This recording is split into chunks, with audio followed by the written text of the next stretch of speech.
Alrighty, welcome back, everyone. We just talked about those two games where Alabama and Tennessee badly need to bounce back. If they can't bounce back, then we got a lot of questions about those teams going forward, especially with the schedules they got to play going forward. But let's get into all the top 10 teams. What do we need to see from these teams this upcoming weekend, especially after some fell this past weekend and got to find their footing again? So it's going to be incredible to watch this unfold. And we'll start with Texas. We broke down this game, so you know where I stand on it. I do think Texas is going to win. I do think Texas is going to control this one for the majority of this game, but I believe this is the biggest test that Texas has faced offensively. I understand if you have the argument for Michigan. I worry about that team's ability outside of the elite players on that team. I know the elite players on that team are insane. I know Will Johnson's wild, Kenneth Grant, Mason Graham, absolutely elite players.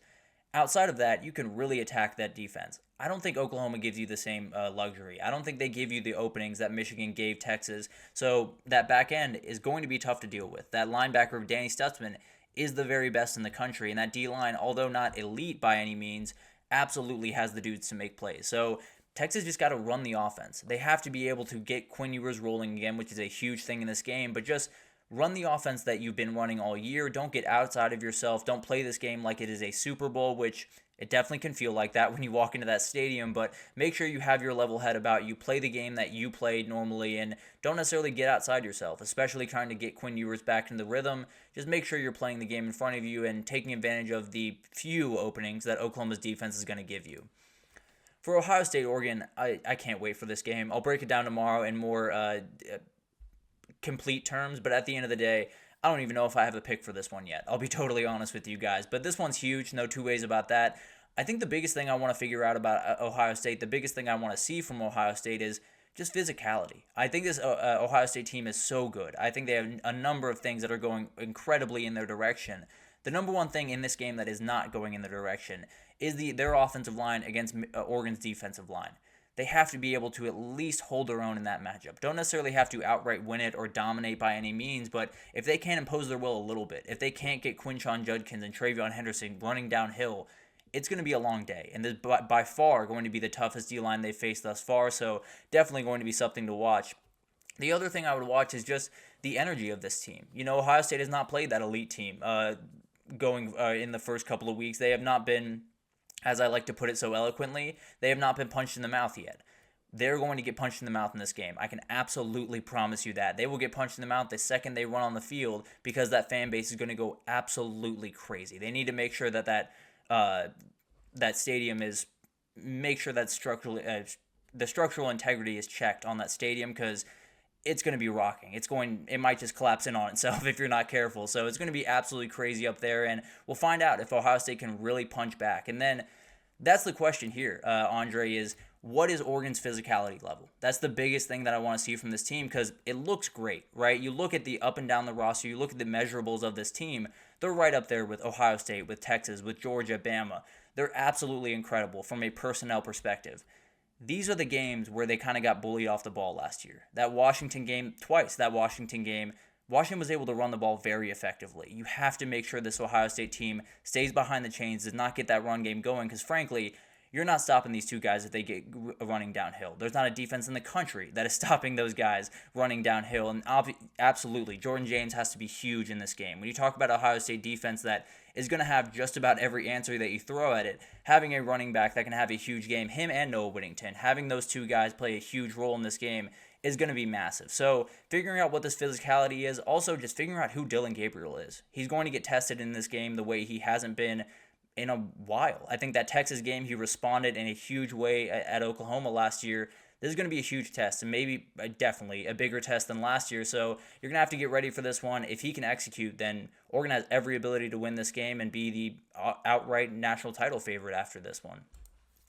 Then we got Penn State heading to USC, and this is a huge moment for this team. This is the one that you'll be defined by going forward. That's just the reality of that program going forward. And the biggest thing is I just got to see James Franklin. I got to see him be confident. I got to see him be calm. And I got to see him not make the mistakes that he has made in these big games in the past. So it kind of just comes down to what he can do on that day. I know Penn State is the better football team. I know Penn State has the more talented players on defense. I know they have a quarterback that I feel really confident in Drew Aller.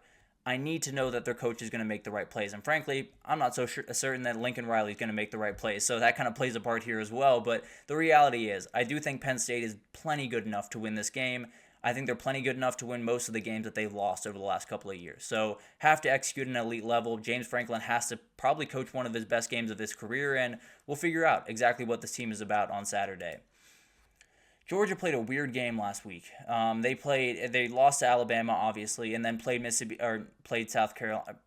Who'd they play? Played Auburn at home. My goodness, played Auburn at home, and it didn't necessarily go the way you wanted to. If you're a Georgia fan, didn't necessarily roll out the way that you expected it to. You wanted to start fast. You wanted to, step on their throat and never let them go.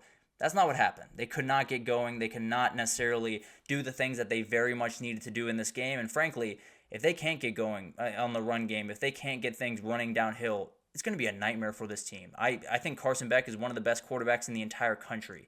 If he's not given the time that he very much needs, and if he's not given the run game that he needs, he's not going to be the elite quarterback that he's capable of being, and you're going to miss out on the playoff. That's the reality of that situation, and it's going to be interesting to watch that unfold. And Andre, frankly, I'd be surprised if they didn't throw a pick. Both those back ends are really, really elite, and Will Howard's been known to make that one weird mistake pretty much every game, so I expect at least one big defensive play on both sides, no doubt about that. But Alabama's an interesting one because you got a huge bounce back spot. No two ways about that. You have an opening to make some big-time plays throughout the rest of the season. The biggest part is the defense. There's no two ways about that. And it's not necessarily, the personnel or putting another player in there that wasn't in there, because the personnel is elite. There's no two ways about that. You got to make sure you're not predictable, because you watch some of that tape. I believe it was Brooks Austin broke down some tape. It was absolutely incredible to watch. Vanderbilt had them in their pocket. There's no two ways. K. Womack got absolutely eaten for dinner in that game, and he's got to make sure that he's a little bit more unpredictable on Saturday, because South Carolina, although I don't think they're quite as good as Vanderbilt is, they have every ability to take advantage of you the same way Vanderbilt did, and you have to make sure that does not happen. So be a little bit more multiple. Have a number of things going for you. Have a lot of different, looks and just make sure you're making all the adjustments you need to make in this game. And then finally for them, the energy of this team is going to be fascinating to watch. It's the first time in the Kalen DeBoer era where they've really gotten knocked down. They had a number of things happen, the Malachi Moore blow up. They have a million things to think about that are not around football right about now.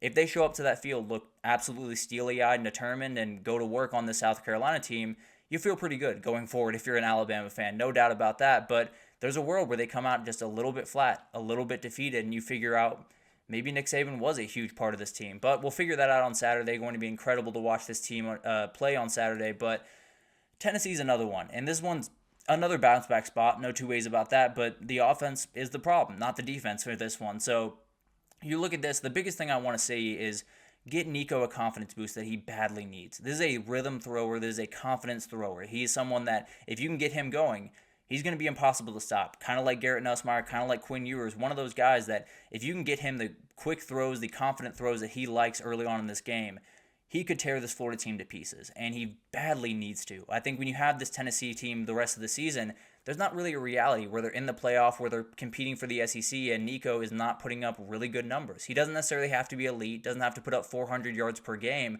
He does have to give them a little bit more, and they have to figure out exactly who he is, and this is going to be a good spot to figure it out. You're at home, but against a defense that you can attack, but also a game that a lot of people are going to have their eyes on. So it's going to be awesome to watch that one unfold, and if Nico can answer the bell, I'll feel a lot more confident about them going forward.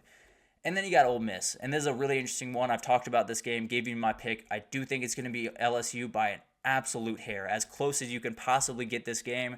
That's how close I think it's going to be. But I do think when you look at this Ole Miss team, the biggest thing I want to see is just show me you're a title team. Show me you're not going to be afraid walking into Death Valley, because frankly, there were a number of moments over the last couple of years where they walked into a road environment or played a really elite team, and they looked a little bit afraid. They looked a little bit hesitant. They looked a little bit slow to start that game, and that was pretty much all the other team needed. So walk into Death Valley unafraid. It's not an easy thing to do by any means, but if you can do that, then you very well could win a national title. And then the final thing, I want to see a show from Jackson Dart. I want to make sure that he's back on the role that he needs to be on for this team to succeed. And frankly, the last couple of weeks, he's been good. He's good against South Carolina. He was not so good against Kentucky. He has to make sure that he bounces back in a big way, and this would be the defense to do it against. There's no two ways about that.